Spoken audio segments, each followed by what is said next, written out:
नमस्कार जी, मैं आपका अपना कुलदीप अवस्थी। आप देख रहे हैं बेजोड़ रत्न चैनल।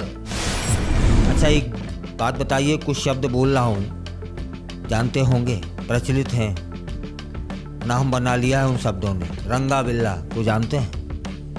तब फिर रंगा बिल्ला की कहानी भी जानते होंगे। यह एक सनसनीखेज अपराध की कहानी है, इसे विस्तार से जानते हैं। 1978 में दिल्ली में हुई रंगा और बिल्ला की आपराधिक कहानी भारतीय इतिहास के सबसे चर्चित अपराधों में से एक है। यह मामला दो किशोर भाई बहनों गीता और संजय चोपड़ा के अपहरण और निर्मम हत्या से जुड़ा हुआ है।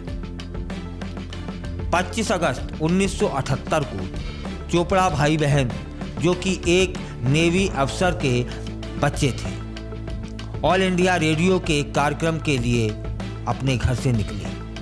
उन्होंने सफ़र के लिए लिफ्ट ली और दुर्भाग्य से उनकी मुलाकात दो अपराधियों, रंगा, जिसका असली नाम था कुलजीत सिंह, और बिल्ला, जिसका असली नाम था जसबीर सिंह, इनसे हो जाती है। दोनों अपराधी पहले से ही कई अपराधों में लिप्त थे और उन्होंने बच्चों को किडनैप कर लिया। अपराधियों ने पहले दोनों बच्चों को बंधक बनाया और फिर उन्हें जान से मारने का फैसला किया। संजय चोपड़ा ने बहन की रक्षा करने की कोशिश की, लेकिन दोनों को बेरहमी से मार डाला गया। हत्या के बाद अपराधियों ने शव जंगल में फेंक दिए। पुलिस ने इस जघन्य अपराध की गहराई से जांच की और अपराधियों को गिरफ्तार कर लिया। कोर्ट ने सुनवाई के बाद दोनों को फांसी की सजा सुना दी। 31 जनवरी 1982 को रंगा और बिल्ला को तिहाड़ जेल में फांसी दे दी जाती है। इस घटना ने पूरे देश को झकझोर दिया था और अपराध के खिलाफ सख्त कानूनों की मांग उठी थी। इस केस के बाद भारत में बच्चों की सुरक्षा और अपहरण मामलों को लेकर जागरूकता बढ़ गई। इस घटना से प्रेरित होकर कई किताबें और डॉक्यूमेंट्री भी बनाई गई। रंगा बिल्ला केस सिर्फ एक अपराध की कहानी नहीं, बल्कि एक चेतावनी भी थी कि समाज को अपराध और असुरक्षा के खिलाफ सतर्क रहने की आवश्यकता है। इसे कहानी को विस्तार से जानते हैं। रंगा बिल्ला केस 1978 का दिल दहला देने वाला अपराध। 1978 में दिल्ली में हुए रंगा बिल्ला कांड को भारतीय अपराध इतिहास के सबसे नरसंग और चर्चित मामलों में गिना जाता है। यह मामला दो निर्दोष किशोर भाई बहनों गीता चोपड़ा और संजय चोपड़ा की अपहरण और निर्मम हत्या से जुड़ा हुआ है। इस अपराध ने पूरे देश को झकझोर दिया था। अपराधियों को सख्त सजा दिलाने की मांग देश के हर एक कोने से उठी थी। 25 अगस्त 1978 को दोपहर थी। दिल्ली में रहने वाले नेवल ऑफिसर मदन मोहन चोपड़ा के दो बच्चे, 17 वर्ष के गीता चोपड़ा और 14 वर्ष के Sanjay Chopra, all India radio के एक कार्यक्रम में हिस्सा लेने जा रहे थे। रेडियो में प्रसारित कहानियों का हिस्सा होने वाले थे वे। गीता और संजय अपने घर से निकले और रास्ते में उन्होंने एक गाड़ी से लिफ्ट मांगी। यह गाड़ी किसी भले आदमी की नहीं, बल्कि दो कुख्यात अपराधियों की थी, जिसका नाम था रंगा और बिल्ला। रंगा का नाम असली था कुलजीत सिंह, बिल्ला का था जसबीर सिंह। रंगा और बिल्ला पहले से ही कई अपराधों में लिप्त थे। खतरनाक अपराधी थे।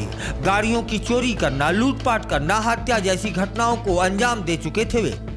इस वारदात के कुछ दिन पहले वे मुंबई से भागे थे और दिल्ली में चोरी की एक गाड़ी के साथ घूम रहे थे।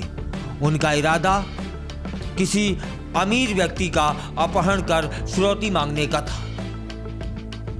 रंगा और बिल्ला ने बच्चों को गाड़ी में बैठने के बाद महसूस किया कि ये किसी अमीर परिवार के बच्चे हैं, क्योंकि उनके पिता नेवी के अधिकारी थे।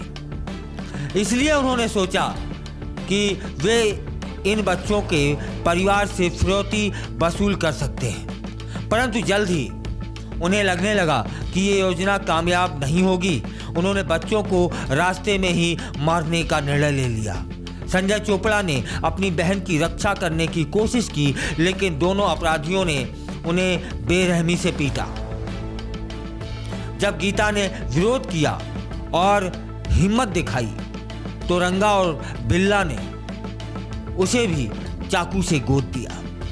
दोनों बच्चों की निर्मम हत्या कर दी गई और उनके शव दिल्ली के मेहरौली जंगल में फेंक दिए गए। पुलिस जांच और अपराधियों की गिरफ्तारी। जब बच्चे घर नहीं लौटे तो उनके माता पिता ने पुलिस में रिपोर्ट दर्ज कराई। दिल्ली पुलिस ने पूरे शहर में तलाशी शुरू कर दी। कुछ दिनों बाद जंगल में दोनों बच्चों के शव बरामद किए गए। पुलिस ने जांच को तेज किया और जल्द ही अपराधियों के बारे में सुराग मिलने लगे। रंगा और बिल्ला मुंबई से भागे थे और चोरी की गाड़ी चला रहे थे। वे दिल्ली के कई अपराधों में लिप्त थे, जिससे पुलिस उनके पीछे लगी हुई थी। पुलिस को सूचना मिलती है कि ये दोनों दिल्ली से भागने की फिराक में हैं। आखिरकार पुलिस ने रंगा और बिल्ला को गोवा में जाकर के गिरफ्तार कर लिया। अदालत का फैसला आता है जिसमें फांसी की सजा हुई। रंगा और बिल्ला के खिलाफ अदालत में मुकदमा चला। सबूतों और गवाहों के आधार पर कोर्ट ने उन्हें दोषी करार दिया और दोनों को मौत की सजा सुनाई गई। 31 जनवरी 1982 को तिहाड़ जेल में उन्हें फांसी पर लटका दिया जाता है। यह फैसला पूरे देश के लिए एक मिसाल बनता है कि निर्दोष बच्चों के साथ अपराध करने वालों को कोई माफी नहीं मिलेगी। देश भर में गुस्सा और विरोध था। इस निर्मम हत्या ने पूरे देश को हिलाकर रख दिया था। जगह जगह विरोध प्रदर्शन हो रहे थे। लोगों ने अपराधियों को सख्त सजा देने की मांग की थी। बच्चों की सुरक्षा पर जागरूकता होनी चाहिए। इस घटना के बाद लोगों में बच्चों की सुरक्षा को लेकर चिंता बढ़ गई और सावधानी रखने पर माता पिता जोर देने लगे। अपहरण और हत्या के मामलों में तेजी से न्याय दिलाने की दिशा में कानून व्यवस्था को और भी मजबूत कर दिया गया। रंगा बिल्ला केस सिर्फ एक अपराध की कहानी नहीं, बल्कि यह न्याय और समाज की जागरूकता का प्रतीक भी बनी। गीता और संजय चोपड़ा की बहादुरी और उनकी दर्दनाक हत्या आज भी लोगों को याद दिला देती है। यह घटना हमें सिखाती है कि अपराध के खिलाफ लड़ाई में सतर्कता, जागरूकता और न्याय महत्वपूर्ण है। ये है रंगा बिल्ला। हम और आप कहावतों में यूं ही किसी को कह देते हैं कि वो रंगा है वो बिल्ला है। रंगा बिल्ला ऐसे नहीं होते। रंगा बिल्ला ऐसे होते हैं जैसे मैंने आपको बताई, खूंखार दरिंदे और जिनके अंदर रहम नाम की कोई चीज़ नहीं होती है। और वैसे भी अपराधियों के हृदय कहाँ उनमें रहम बसता है साहब।